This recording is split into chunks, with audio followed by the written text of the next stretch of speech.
Bismillahirrahmanirrahim. Assalamualaikum warahmatullahi wabarakatuh. Perkenalkan, nama saya Alifah Rafia. Saya dari kelas 02. Di sini saya akan menjelaskan mengenai pemodelan dengan menggunakan regresi linear berganda pada pertumbuhan produk domestik bruto di Sulawesi Selatan tahun 2023. Produk domestik bruto merupakan salah satu indikator utama dalam mengukur pertumbuhan ekonomi suatu daerah. PDB mencerminkan nilai total dari barang dan jasa yang dihasilkan dalam suatu wilayah dalam periode tertentu. Sulawesi Selatan sebagai salah satu provinsi dengan pertumbuhan ekonomi yang cukup pesat di Indonesia memiliki dinamika ekonomi yang dipengaruhi oleh beberapa faktor, baik dari sektor industri, pertanian, perdagangan, maupun infrastruktur. Analisis regresi merupakan salah satu metode statistik yang digunakan untuk menjelaskan hubungan antara variabel bebas, prediktor dengan variabel terikat, kriterium, serta mengukur besarnya pengaruh variabel bebas terhadap variabel terikat. Analisis regresi juga dapat membantu dalam mengidentifikasi variabel prediktor, mana yang lebih memiliki pengaruh signifikan serta seberapa besar kontribusi dari masing-masing variabel terhadap variabel terikat. Adapun rumusan masalahnya itu ada 3, yang dimana apakah indeks pembangunan manusia berpengaruh secara signifikan terhadap pertumbuhan produk domestik bruto di Sulawesi Selatan tahun 2023. Yang kedua itu adalah apakah jumlah tenaga kerja memiliki pengaruh yang signifikan terhadap pertumbuhan produk domestik bruto di Sulawesi Selatan tahun 2023. Nah, yang terakhir itu adalah seberapa besar kontribusi PM dan jumlah tenaga kerja dalam menjelaskan variabel pertumbuhan produk domestik bruto di Sulawesi Selatan tahun 2023. Selanjutnya adalah tujuan penelitiannya. Yang pertama itu adalah menganalisis pengaruh variabel ekonomi tertentu terhadap pertumbuhan produk domestik bruto Provinsi Sulawesi Selatan pada tahun 2023. Yang kedua itu adalah mengidentifikasi variabel bebas yang memiliki pengaruh signifikan terhadap PDB menggunakan metode regresi linear berganda. Yang terakhir adalah memberikan rekomendasi strategi kepada pemangku kebijakan berdasarkan hasil analisis untuk mendukung pertumbuhan ekonomi yang efektif dan berkelanjutan di Sulawesi Selatan.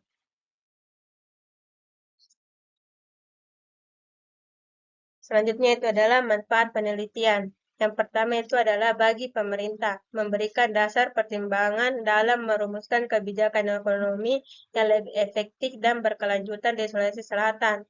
Yang kedua itu bagi akademisi dan peneliti, menjadi referensi tambahan dalam kajian pertumbuhan ekonomi serta memperkarya literatur mengenai analisis regresi linear berganda. Nah, yang terakhir itulah bagi masyarakat umum, meningkat pemahaman tentang faktor-faktor ekonomi yang mengaruhi kesejahteraan seperti pembangunan SDM dan pengendalian inflasi. Selanjutnya itu adalah metodologi penelitian, yang dimana data yang digunakan dalam penelitian ini adalah penelitian kuantitatif. Pendekatan kuantitatif dipilih karena penelitian ini menggunakan data sekunder yang diperoleh dari Kementerian Kesehatan Republik Indonesia dan Badan Pusat Statistika. Data tersebut berupa angka dan informasi numerik terkait dengan topik penelitian. Penelitian kuantitatif lebih berfokus pada data numerik yang bertujuannya adalah untuk menjelaskan, memprediksi, dan menguji hubungan antara peneliti yang diolah dengan menggunakan metode statistika, yaitu analisis regresi linear berganda. Adapun prosedur penelitiannya itu ada 7. Yang pertama, memiliki tema dan topik penelitian. Yang kedua, menentukan waktu melakukan penelitian. Ketiga, mengambil data sekunder dari instansi terkait. Keempat, melakukan uji coba analisis. Nah, kelima, menganalisis data. Keenam, menarik kesimpulan. Dan terakhir, menyajikan hasil penelitian. Selanjutnya adalah definisi operasional. Penelitian ini menggunakan satu variabel dependen dan 2 variabel independen yang didefinisikan sebagai berikut. Yang pertama, produk domestik bruto, yang dimana itu adalah variabelnya Y. Produk domestik regional bruto merupakan indikator ekonomi yang mengukur total nilai barang dan jasa yang dihasilkan dalam suatu wilayah dalam periode tertentu. PDRB mencerminkan tingkat pertumbuhan ekonomi daerah dan digunakan untuk mengetahui tingkat kesejahteraan masyarakat di suatu wilayah. PDRB dipengaruhi oleh berbagai faktor seperti tingkat investasi, jumlah tenaga kerja, kebijakan pemerintah, serta perkembangan sektor industri dan jasa. Selanjutnya itu adalah indeks pembangunan manusia, di mana variabelnya itu adalah XI. Indeks pembangunan manusia adalah indikator yang digunakan untuk mengukur kualitas hidup masyarakat berdasarkan 3 aspek utama, yaitu kesehatan, diukur melalui angka harapan hidup. Pendidikan diukur berdasarkan rata-rata lama sekolah dan harapan lama sekolah. Saya ulangi, diukur melalui angka harapan hidup. Pendidikan diukur berdasarkan rata-rata lama sekolah dan harapan lama sekolah, serta standar hidup diukur melalui pendapatan per kapita. Semakin tinggi PM suatu daerah, semakin baik kualitas sumber daya manusia yang tersedia, yang dapat mendorong pertumbuhan ekonomi dan meningkatkan kesejahteraan masyarakat. Selanjutnya itu adalah jumlah angkatan kerja, yang dimana variabelnya itu adalah X2. Jumlah angkatan kerja merujuk pada total individu dalam suatu wilayah yang siap bekerja, baik yang sudah bekerja maupun yang masih mencari pekerjaan. Angkatan kerja merupakan faktor penting dalam perekonomian karena menentukan ketersediaan tenaga kerja yang dapat digunakan dalam berbagai sektor industri. Tingkat partisipasi angkatan kerja dipengaruhi oleh pertumbuhan penduduk, tingkat pendidikan, serta kebijakan ketenagakerjaan yang berlaku. Semakin besar jumlah angkatan kerja yang terserap dalam dunia kerja, semakin baik kontribusi yang terhadap pertumbuhan ekonomi. Selanjutnya adalah instrumen penelitian. Instrumen yang digunakan dalam penelitian ini adalah dokumentasi, di mana dokumentasi merupakan data seputar pertumbuhan produk domestik bruto sebagai peubah terikat yang diperoleh dari Badan Pusat Statistika dan peubah bebas yang terdapat di instansi-instansi terkait. Adapun sumber datanya pada proses ini, tahapan awal dimulai dengan menentukan data yang akan diolah, kemudian menjadi data sekunder yang diperoleh dari Badan Pusat Statistika Indonesia yang diakses dari laman web instan tersebut. Di sini ada datanya di mana ada nilai PDRB-nya, IPM-nya, angkatan kerjanya. Selanjutnya itu adalah teknik analisis data. Teknik analisis data yang digunakan dalam penelitian ini adalah regresi linear berganda, di mana regresi linear berganda adalah model regresi yang sesuai digunakan untuk mengetahui pengaruh peubah-peubah bebas terhadap peubah terikat. Dalam proses analisis, software yang digunakan yaitu RStudio. Tahap analisis yang digunakan dalam penelitian ini sebagai sini ada 5. Yang pertama itu adalah melakukan eksplorasi data terhadap peubah terikat dan peubah bebas. Yang kedua, melakukan asumsi klasik, yaitu uji normalitas, uji multikolinialitas, uji heterogenesitas, dan uji autokorelasi. Nah, yang ketiga adalah melakukan uji signifikan parameter, yaitu uji parsial, uji T, dan uji simultan adalah uji F. Nah, yang keempat adalah melakukan pemodelan regresi linear berganda. Yang terakhir adalah membuat interpretasi model.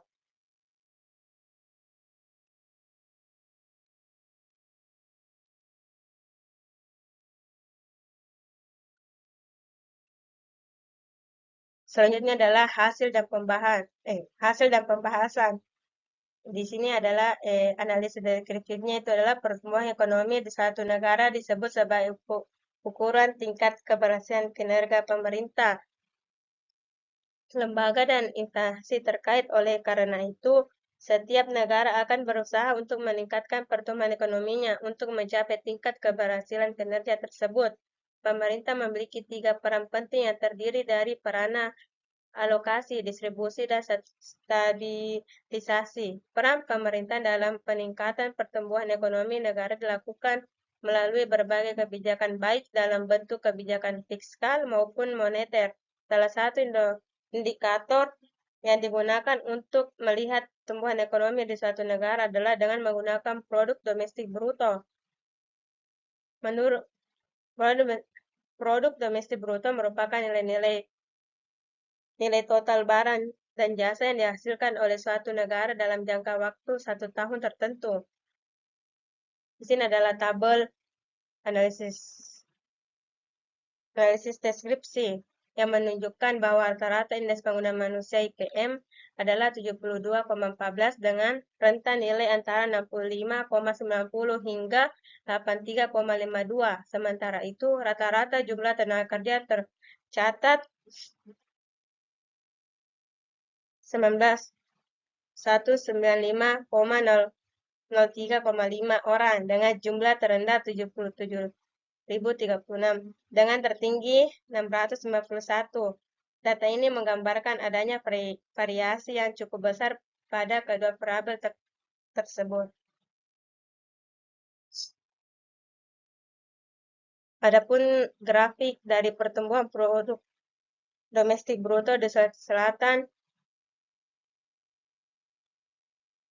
adalah jumlah angkatan kerja, indeks pembangunan manusia, dan produk domestik regional bruto di berbagai kabupaten di Sulawesi Selatan. Terlihat bahwa kota Makassar memiliki jumlah angkatan kerja IPM dan PDB yang jauh lebih tinggi dibanding daerah lain. Sementara itu, daerah lain seperti Bone, Goa, dan Wajo juga menunjukkan angka yang cukup tinggi, namun masih jauh di bawah Makassar. Grafik ini menunjukkan adanya ketimpangan yang cukup besar antar wilayah di mana pusat ekonomi dan pembangunan lebih terpusat di kota Makassar, sedangkan daerah lain tertinggal dalam ketiga indikator tersebut. Hal ini mengidentifikasikan perlunya pemerataan pembangunan dan peningkatan ekonomi di wilayah-wilayah selain Makassar.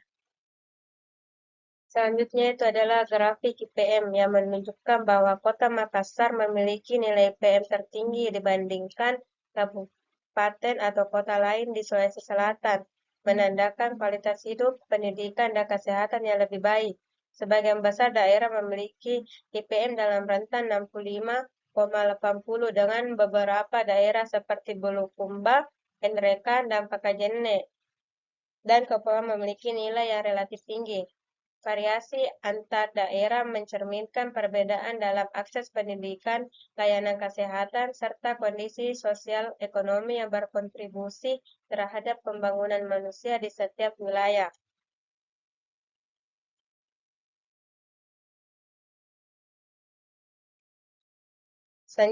Selanjutnya itu adalah grafik angkatan kerja, menunjukkan bahwa kota Makassar memiliki jumlah tenaga kerja tertinggi dibandingkan kabupaten atau kota lain di Sulawesi Selatan, mencapai lebih dari 600 orang. Daerah lain seperti Goa dan Bone juga memiliki jumlah angkatan kerja yang cukup besar, sedangkan wilayah seperti Kepulauan Selayar dan beberapa kabupaten lainnya memiliki jumlah tenaga kerja relatif lebih rendah.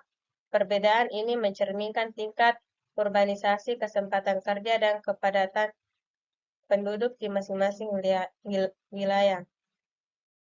Selanjutnya itu adalah uji asumsi klasik. Yang pertama adalah normalitas.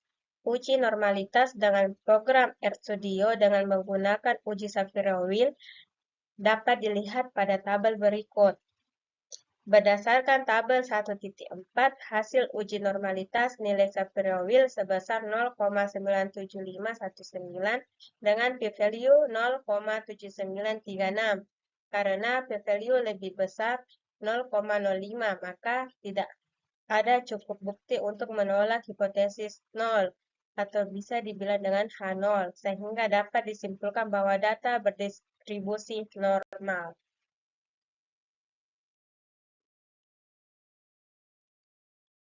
Selanjutnya itu adalah multikolineritas, menunjukkan hubungan multikol antara variabel bebas. Hubungan multikol tersebut dapat dilihat dari koefisien korelasi antar perubahan bebas. Berdasarkan tabel 1.5, IPM memiliki nilai FIP sebesar 1,314929. Infladi memiliki nilai FIP sebesar 1,314929. Nilai FIP lebih kecil 10 untuk masing-masing perubahan bebas, sehingga tidak cukup bukti untuk menerima H0. Maka dapat disimpulkan bahwa tidak terjadi gejala multikolineritas atau memenuhi uji asumsi multikolineritas. Selanjutnya itu adalah heterokedastisitas. Heterokedastisitas adalah keadaan di mana faktor gangguan tidak memiliki varian yang sama. Berdasarkan tabel di atas, dilihat bahwa p-value sebesar 0,4077 berdasarkan kriteria uji pengambilan keputusan dengan alfa sama dengan 0,05, maka p-value lebih besar dari alfa sehingga cukup bukti untuk menerima H0. Maka dapat disimpulkan bahwa data tidak terjadi heterokedasitas atau memenuhi uji asumsi heterokedasitas. Selanjutnya itu autokorelasi. Autokorelasi merupakan keadaan di mana faktor-faktor independen yang satu dengan yang lain saling berhubungan. Berdasarkan tabel di atas, dilihat bahwa p-value sebesar 0,3614 berdasarkan kriteria uji pengambilan keputusan dengan alfa sama dengan 0,05, maka p-value lebih besar dari alfa sehingga cukup bukti untuk menerima H0, maka dapat disimpulkan bahwa data tidak terjadi autokorelasi atau memenuhi uji asumsi autokorelasi. Selanjutnya itu adalah uji asumsi parameter, yang dimana uji T digunakan untuk menguji hubungan variabel bebas terhadap variabel terikat secara parsial dari hasil pengujian data. Diperoleh data dengan semua nilai dari masing-masing variabel dependen di mana IPM lebih kecil dari alfa, jumlah angkatan kerja lebih kecil dari alfa, maka semua variabel dependen berpengaruh secara parsial terhadap pertumbuhan produk domestik bruto.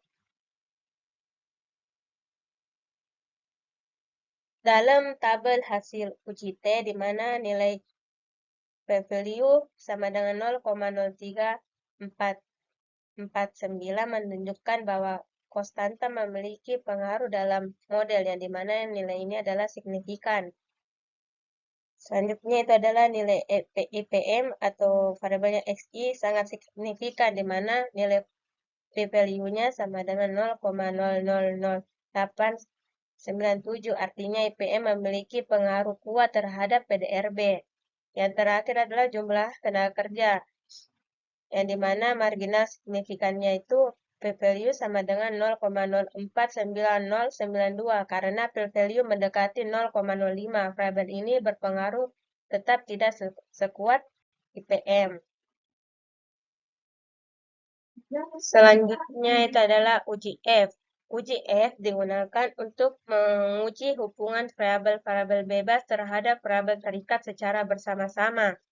Dari tabel hasil uji F menunjukkan bahwa model regresi secara keseluruhan signifikan dalam menjelaskan variabel PDRB dengan F-value sebesar 12,91 dan p-value 0,000221 lebih kecil dari 0,05, yang berarti model bermakna secara statistik sebesar 8 juta dari total variasi dijelaskan oleh variabel IPM dalam jumlah tenaga kerja, sedangkan 7 juta sisanya merupakan variabel yang tidak dijelaskan atau bisa dibilang error.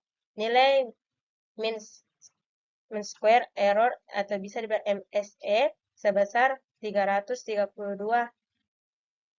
menunjukkan besarnya penyimpanan model terhadap data, dan karena p-value sangat kecil, dapat disimpulkan bahwa setidaknya salah satu variabel independen memiliki pengaruh yang signifikan terhadap PDRB.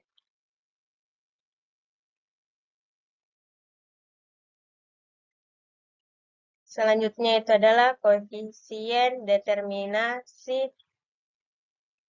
R kuadrat. Koefisien determinasi ini digunakan untuk mengetahui seberapa besar pengaruh variabel bebas memiliki pengaruh terhadap variabel terikatnya. Nilai koefisien determinasi ditentukan dengan nilai adjusted R-square. Pada tabel hasil koefisien determinasi, nilai lebih rendah, yaitu 0,5514, disesuaikan untuk memperhitungkan jumlah prediktor dalam model regresi. Hal ini menunjukkan bahwa sekitar 55,14% dari variabel dalam pertumbuhan GDP dijelaskan oleh IPM dan Angkatan Kerja setelah pertimbangan jumlah prediktor dan model.